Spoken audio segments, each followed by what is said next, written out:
నమస్తే, తెలుగు రాజ్యకి స్వాగతం. నేను మీ సంధ్య. ఏపీలో టీటీడీకి సంబంధించి ఏ రేంజ్లో చర్చ జరుగుతుందో నేను ప్రత్యేకంగా చెప్పాల్సిన అవసరం లేదు. లడ్డూ విషయము, కొన్ని జరిగిన సంఘటనలు, మొన్న రీసెంట్గా చైర్మన్ విషయము.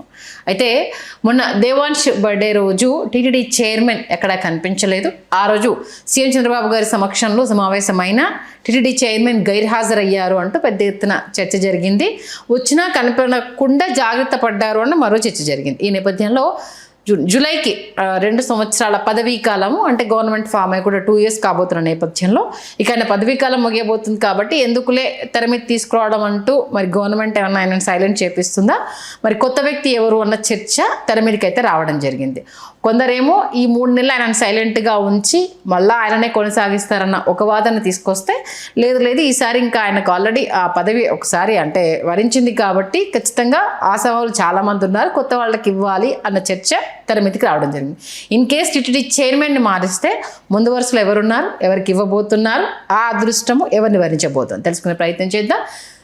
సినీ రాజకీయ విశ్లేషకులు, చరిత్రకారులు చిల్లగడ్డ శ్రీకాంత్ గారు మనతో ఉన్నారు. ఆయన మాటల్లో శ్రీకాంత్ గారు నమస్తే అండి. నమస్కారం సంధ్య గారు. ఆల్మోస్ట్ గతంలో కూడా మనం బిఫోర్ గవర్నమెంట్ ఫామ్ అయ్యే ముందు కూడా ఎవరున్నారు ఏంటి అనేది చాలా పెద్ద లిస్ట్ చెప్పాం. దాంట్లో నుంచి బిఆర్ నాయుడు గారి విషయం కూడా మనం ప్రస్తావించడం జరిగింది. చివరికి ఆయనే వరించడం జరిగింది.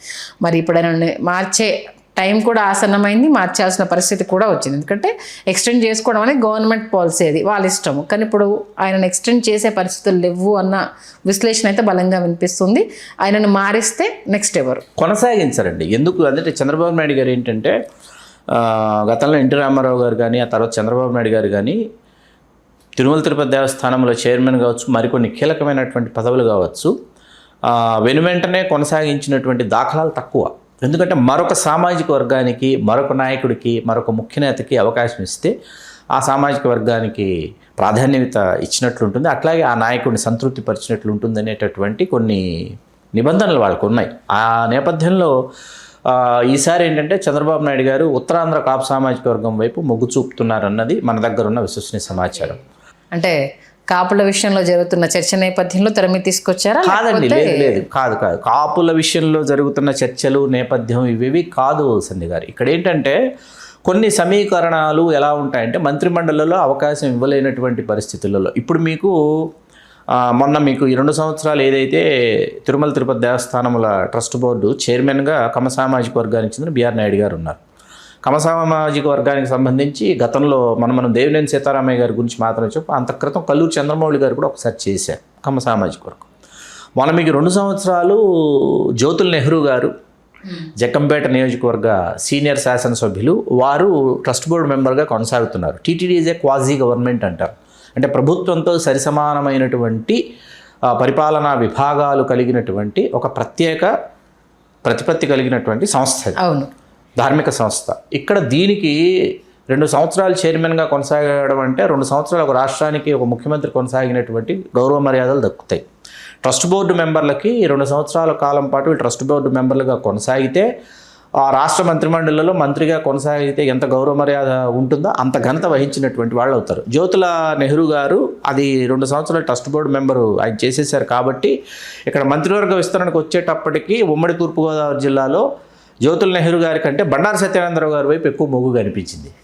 కాబట్టి బండారు సత్యానందరావు గారి పేరు ముందుకు వచ్చింది. కాసేపు దాన్ని పక్కన పెడితే ఇప్పుడు ఇక్కడ ఏమైందంటే మంత్రిమండలిలో ఎవరెవరికి అవకాశం ఇవ్వలేకపోతున్నాము, ఏ సామాజిక వర్గాలకు అవకాశం ఇవ్వలేకపోతున్నాము, ఏ ప్రాంతాలకు అవకాశం ఇవ్వలేకపోతున్నాము అనేటటువంటి చర్చ కూడా ప్రధానంగా సాగినప్పుడు ఇప్పుడు ఇక్కడ టీం లోకేష్ అనేది ముందంజలో ఉన్నప్పుడు చంద్రబాబు నాయుడు గారు అంటే సిన్సియర్ అండ్ సీనియర్ పొలిటీషియన్స్ ఎవరైతే ఉన్నారో వాళ్ళని దృష్టిలో పెట్టుకొని వారికి తన వర్గంలో తనతో పాటు ప్రయాణం చేసేటటువంటి వాళ్ళల్లో ఎవరెవరు ఉన్నారో వారికి సముచిత స్థానాలు ఆయన కేటాయించకపోతే పార్టీ నిర్మాణంలో ఆ సమతూకం అనేది సాధ్యపడదు, ఆ సమతుల్యత సాధించలేరు. అందుకని ఉమ్మడి చిత్తూరు జిల్లాకి మొన్న బిఆర్ నాయుడు గారు ఉమ్మడి చిత్తూరు జిల్లాకు చెందినటువంటి వ్యక్తి, కమ్మ సామాజికం. ఇప్పుడు అందుకే ఉమ్మడి శ్రీకాకుళం జిల్లా అంటే శ్రీకాకుళం మరియు ఇవాళ విజయనగరం జిల్లాలో, ఉమ్మడి విజయనగరం జిల్లాలో చీపురుపల్లి శాసనసభ్యుడిగా ఉన్న కిమిడి కళా వెంకటరావు గారిని టీటీడీ చైర్మన్ వరించబోతుందన్నది విశ్వసనీయ సమాచారం. కిమిడి కళా వెంకటరావు గారు ఆయన మంత్రి పదవి కోసమే ఆయన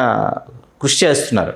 ఆయనకి మీకు గుర్తుంటే 2014 ఎన్నికల్లో తెలుగుదేశం పార్టీ అధికారంలోకి వచ్చిన తర్వాత, ఇది విభజిత ఆంధ్రప్రదేశ్లో 14 నుంచి 15, 15 నుంచి 16, 16 తర్వాత మీకు ఆయనకి ఆ తర్వాత ఆయనకి మంత్రి పదవి వచ్చింది కళా వెంకట్రావు గారికి. ఆ తర్వాత వచ్చింది మంత్రి పదవి. అంటే మొదటి 2-2.5 సంవత్సరాలు ఆయన మంత్రిగా లేరు. ఆ తర్వాత 2.5 సంవత్సరాలు ఆయన మంత్రి అయ్యారు, రాష్ట్ర అధ్యక్షుడిగా ఉన్నారు.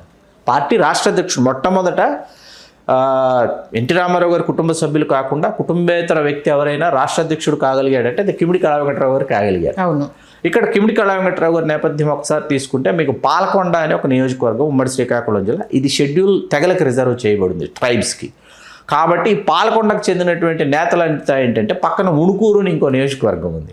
ఆ ఉణుకూరు నియోజకవర్గాన్ని కేంద్రంగా చేసుకుని రాజకీయాలు చేశారు. పాల్వలస సంగన్నాయుడు గారు చేసిన, రుక్మిణమ్మ గారు చేసిన, వారి అర్ధాంగి వారి కుమారుడు పాల్వలస రాజశేఖరం గారు చేసిన, వీరి మీద గెలిచిన మొదలి బాబు పరాంకుశం నాయుడు గారు చేసిన, ఆ తర్వాత తెలుగుదేశంతో ప్రయాణం ప్రారంభించిన కిమిడి కళా వెంకట్రావు గారు చేసిన, కళా వెంకట్రావు గారి కుటుంబానికి చెందినటువంటి కళా వెంకట్రావు గారి సొంత సోదరుడు గణపతిరావు గారు, వారి వదిన గారు మృణాలిని గారు, వీళ్ళందరూ కూడా ఈ నియోజకవర్గాలను కేంద్రాలుగా చేసుకుని రాజకీయాలను నేర్పినటువంటి వ్యక్తులు.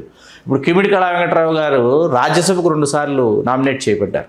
మీకు వంగవీటి రంగా గారి హత్యోదంతం జరిగిన తర్వాత మీకు ఒక్కసారిగా కాపు సామాజిక వర్గానికి అంటే కోడెల శివప్రసాదరావు గారిని తప్పించి హోమ్ మినిస్టర్గా కాపు సామాజిక వర్గానికి హోమ్ మినిస్టర్ ఇస్తే కానీ ఈ రగడ చల్లారదని చెప్పి కిమిడి కళా వెంకట్రావు గారిని ఏకైక హోమ్ మినిస్టర్ని చేశారు అప్పుడు ఆ సమయంలో. అట్లా హోమ్ మినిస్టర్ అయ్యారు. గతంలో 2 పర్యాలు ఆయన టీటీడీ చైర్మన్ చేశారు, 2 పర్యాలు చేశారు. తర్వాత 2 సార్లు రాజ్యసభకి నామినేట్ చేశారు తెలుగుదేశంలో. ప్రజారాజ్యం పార్టీకి వచ్చి తిరిగి మళ్ళీ తెలుగుదేశం పార్టీకి వెళ్ళిపోయారు కిమిడి కళా వెంకట్రావు గారు. అదొక్కటే ఆయన రాజకీయ జీవితంలో ఒక మాయన మచ్చని అనుకోవచ్చు.